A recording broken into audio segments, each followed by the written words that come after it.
Jejak leluhur mempersembahkan seputar sejarah, kajian ilmu para leluhur, spiritual dan filsafat. Update video terbaru dengan tekan tombol subscribe, like, dan share, serta sertakan lonceng notifikasinya agar tidak ketinggalan video terbaru. Selamat menikmati. Assalamualaikum warahmatullahi wabarakatuh. Teman-teman, apa kabar? Semoga antum sehat selalu, selamanya mendapatkan kemurahan rezeki, diberikan rezeki yang halal, juga diberikan ilmu yang bermanfaat untuk perbekalan kita untuk bisa beribadah dan untuk menghadap kelak kemudian hari nanti di akhirat. Pada jumpa kita kali ini, saya akan mengajak Anda untuk jalan-jalan di sebuah perkampungan. Sambil Anda mentafakuri keadaan alam, maka akan ajak Anda untuk membicarakan seorang tokoh sufi dari tokoh wanita yang bernama Robiah Adawiyah. Tetapi sebelum melanjutkan video ini, saya mohon karena Allahnya untuk bisa mendukung channel kami dengan cara menekan tombol subscribe, like, dan share kepada teman-teman Anda. Semoga ilmu Anda bermanfaat. Terima kasih atas dukungannya.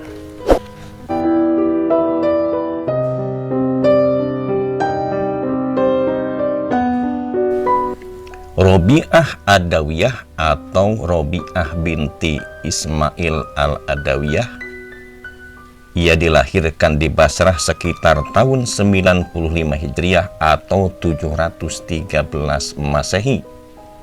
Ia diberi nama Robiah karena ia putri keempat dari 3 putri lainnya di dalam keluarga.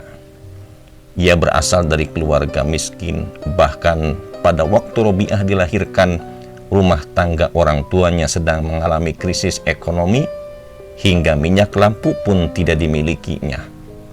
Ia lahir dalam suasana kehidupan yang penuh dengan berbagai fitnah, pemberontakan, kedoliman penguasa, dan kemewahan dinasti Umayyah. Robiah kehilangan orang tuanya sejak ia masih kecil. Ia telah menjadi yatim piatu di masa ia membutuhkan kasih sayang orang tua. Ketiga orang saudara perempuannya mati karena wabah kelaparan yang sedang melanda Basrah. Kemiskinan yang berkepanjangan itu membuat Robiah menjadi hamba sahaya. Kehidupan hamba sahaya penuh dengan penderitaan yang silih berganti.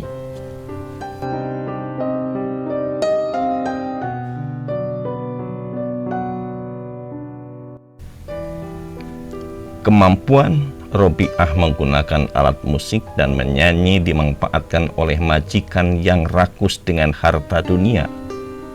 Robiah sadar benar terhadap dirinya sebagai hamba sahaya diperas sedemikian rupa oleh majikannya, membuat ia selalu meminta petunjuk dan bimbingan kepada Tuhan di pagi hari dan malam hari, serta tidak pernah lupa setiap waktu.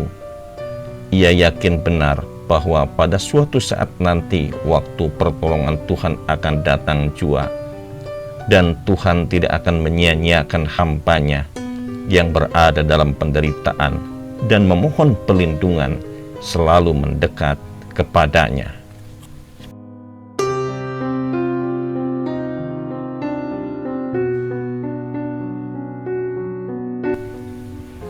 Dalam penderitaan yang demikian rupa, ia terus mendekatkan diri kepada Allah sampai suatu saat ia mendengar khatib atau suara gaib yang menyatakan, "Jangan engkau bersedih hati, karena kelak di kemudian hari nanti orang-orang saleh akan cemburu melihat kedudukanmu."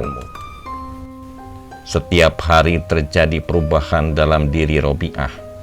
Ia tidak menghiraukan sekelilingnya.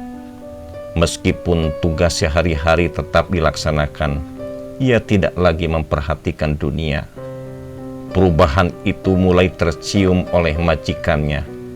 Di waktu malam Robiah salat dan mendekatkan diri kepada Allah. Lalu ia berdoa, "Ya Robbi, Engkau Maha Tahu bahwa aku sangat ingin selalu bersamamu. Hati nuraniku sangat ingin berbakti sekuat tenagaku untukmu. Seandainya aku yang menentukan keadaanku, maka sejenak pun aku tak ingin menghentikan baktiku kepadamu. Tetapi engkau telah menempatkan aku di bawah kemurahan hati orang lain. Pada pagi harinya Robi'ah dipanggil oleh majikannya dan berkata kepadanya, "Wahai Robi'ah, aku telah memutuskan untuk memerdekakanmu sepenuhnya. Seandainya engkau ingin menetap tinggal di rumahku ini, kami semua akan gembira dan menerima engkau sebagai orang yang bebas dan menerima fasilitas dari kami. Tetapi seandainya engkau berkeinginan untuk meninggalkan rumah ini, maka kami mendoakan keselamatan bagimu dan segala permintaanmu itu akan kami kabulkan." Sejak itu ia kembali ke desanya dan meninggalkan kelezatan dunia. Kehidupan yang digelutinya adalah juhud dan mengisinya dengan semata-mata beribadah kepada Allah yang menjadi tumpuan segala cintanya selama ini.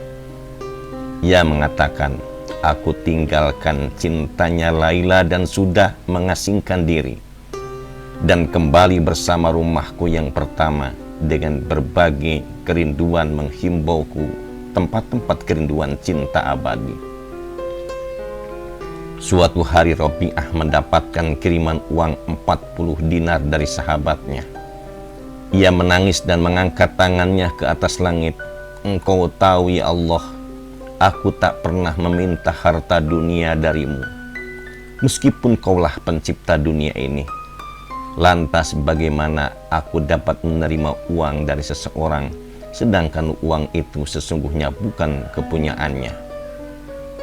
Dalam doanya ia berkata, "Ya Rob, bila aku menyembahmu karena takut nerakamu, maka bakarlah diriku di dalamnya. Bila aku menyembahmu karena berharap surga darimu, maka jauhilah aku dari sana. Namun jika aku menyembahmu hanya demi engkau saja, maka janganlah engkau tutup keindahan abadimu."